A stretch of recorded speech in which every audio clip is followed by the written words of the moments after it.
The crash site is eerily silent, save for the wind howling through the torn fuselage. Nando Parado pushes a broken seat off his legs, his body aching with pain.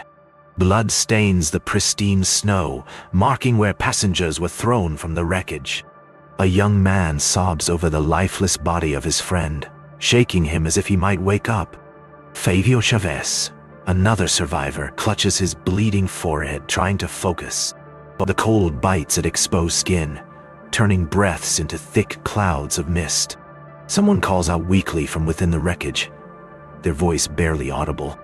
Nando staggers to his feet, scanning the devastation for any signs of his sister and mother. Overhead, the towering Andes seem to stretch endlessly, an impenetrable wall of ice and rock. The group huddles together, shivering uncontrollably in the frigid air. Roberto Canessa, a medical student, tends to a man with a broken leg, his hands shaking from the cold. Someone rummages through the torn luggage, searching for food or blankets. The realization begins to sink in. There is no sign of rescue, no civilization in sight. Nando kneels beside his unconscious friend, whispering words of encouragement. A woman wraps a torn seat cushion around her shoulders, desperate for warmth. "We need to stay close to the wreckage," Roberto says, his voice firm. "It's the only shelter we have." The sun begins to dip behind the mountains, casting long, eerie shadows over the snow. A single flare is found in the wreckage, but they hesitate to use it too soon. The cold inside the fuselage is unbearable, seeping into their bones. Fabio curls up beside another survivor, their shared body heat barely making a difference. Someone prays softly in the darkness, their breath visible in the freezing air. A young man sobs quietly, rocking back and forth, his mind unable to process the horror. Roberto checks on an injured passenger, pressing a torn shirt against a deep wound. Outside, the wind howls, shaking the fragile remains of the plane. Nando clenches his fists, determined to find a way out of this frozen graveyard. "We have to survive until rescue comes," he whispers to himself. But in his heart he knows, no one even knows where they are. The survivors wake to an endless expanse of white, the snow stretching for miles in every direction. Nando steps outside, his breath catching at the sheer size of the mountains surrounding them. "We're trapped," Fabio murmurs, his voice barely above a whisper. Roberto tries to start a fire with torn scraps of fabric, but the damp material refuses to catch. The food supply is pitiful: some chocolate bars, a half-empty wine bottle, and a handful of peanuts. Someone suggests searching for the missing tail section, hoping for more supplies. The cold gnaws at their extremities, making every movement a battle against nature. One survivor collapses from exhaustion, barely able to stand. Nando looks toward the distant peaks. If rescue doesn't come, they'll have to find their own way out. Nando, Roberto, and a few others volunteer to search for the tail. They fashion makeshift boots from torn seat cushions, wrapping their feet tightly against the cold. Lisa, one of the survivors, hands them the last of the chocolate. "You'll need it more than us." The snow is deep, making every step a struggle. They move in silence, the sound of crunching snow the only thing accompanying them.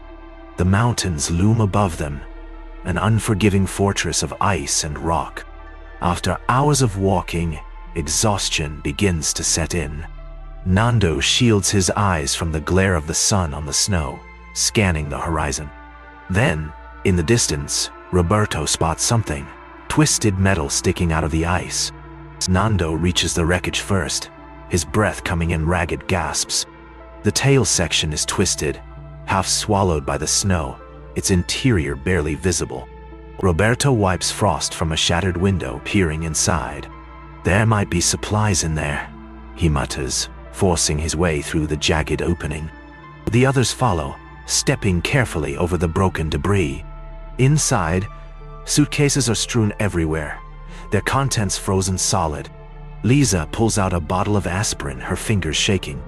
"At least we have this."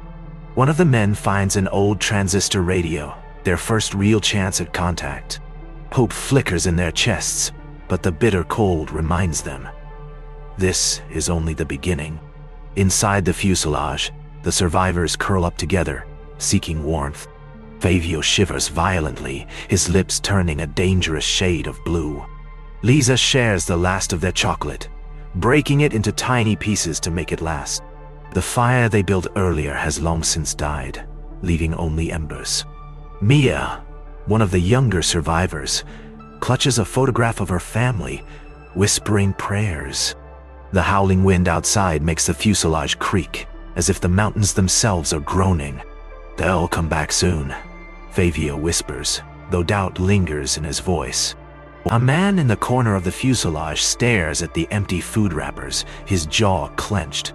In the distance, a rumbling sound echoes through the valley, sending a chill through the survivors' bones. Nando turns the dials of the radio, but only static answers him. Roberto rubs his hands together, trying to keep warm as he watches. Lisa inspects the wiring, her brows furrowed. It's damaged, but maybe not useless. The bitter cold gnaws at their fingers, making delicate work almost impossible. Fabio exhales sharply. "We need this to work. It's our only chance." A sudden pop makes them jump. Static flares for a moment, then fades again. "Keep trying, Nando urges, twisting another dial. The air is thick with tension, each second dragging painfully long. Then, faintly, a garbled voice crackles through the speaker, barely more than a whisper. The sky darkens, stars emerging over the jagged peaks of the Andes. Inside the fuselage, breath fogs the air as survivors huddle together. Lisa runs a hand over her face, exhaustion threatening to pull her under. Fabio clenches his fists, his stomach twisting with hunger pains. A soft snowfall begins, covering the wreckage in a fresh layer of white. "They'll find us," Mia whispers, though no one responds. Outside, the mountains stretch endlessly, an unbreakable prison of ice and rock. Carter stares at the faint embers of the fire, knowing it won't last another night. Then, from deep within the valley, a distant avalanche roars, shaking the ground beneath them. Lisa wakes first, her body freezing beneath a layer of fresh snow. She sits up sharply, gasping as she sees half the fuselage buried under white. "Oh my God," she breathes, shaking Carter awake. The others stir, eyes widening as they take in the destruction. Nando and Roberto dig frantically at the snow, calling out names. Muffled cries emerge from beneath the ice, weak but alive. Lisa claws at the snow with her bare hands, her fingers quickly going numb. "We have to get them out now," Carter shouts, shoving debris aside. The mountain is silent once more, but the survivors know. Their fight is far from over. Nando scoops away snow as fast as he can, his breath ragged. Lisa's fingers are red and raw, but she keeps digging, ignoring the pain. "Keep calling out," Carter shouts, his voice hoarse. A muffled cry comes from beneath the ice, pushing them to move faster. The snow is heavy, their progress agonizingly slow. Roberto wipes sweat from his forehead, despite the freezing air. Mia whispers prayers under her breath, rocking back and forth. Finally, someone reaches a hand through the snow, one of the trapped survivors. With a final pull, they haul the first person free, their body shaking violently from the cold. Lisa presses a warm cloth against the face of the man they pulled from the snow. His lips are blue, his body weak, but he's alive. Carter exhales sharply, rubbing his hands together for warmth. "We have to find a way out of here," Nando mutters, staring at the endless mountains.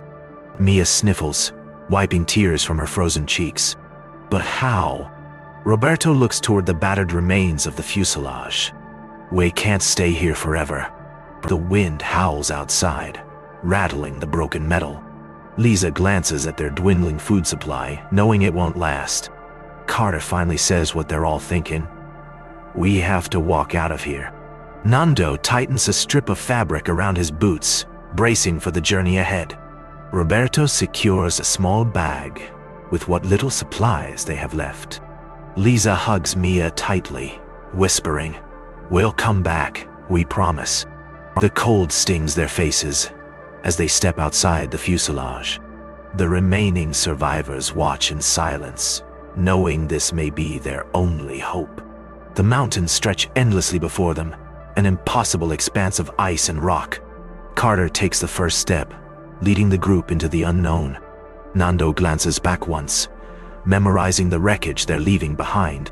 Then, with determination burning in his chest, he follows the others into the snow. Nando's legs feel like lead, each step more painful than the last.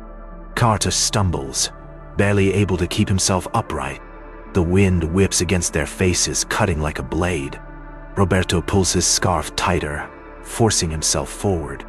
Everywhere they look, there is only white. No sign of civilization, no sign of hope.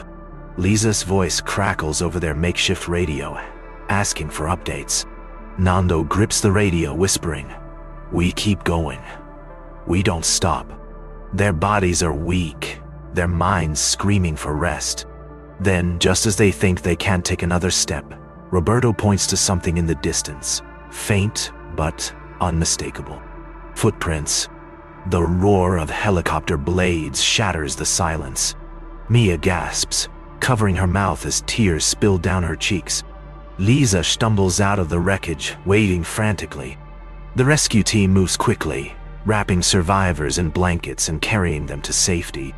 Carter collapses into a rescuer's arms, his body too weak to stand any longer. Nando watches from a distance, his heart pounding as the others are lifted into the helicopter. Roberto grips his shoulder.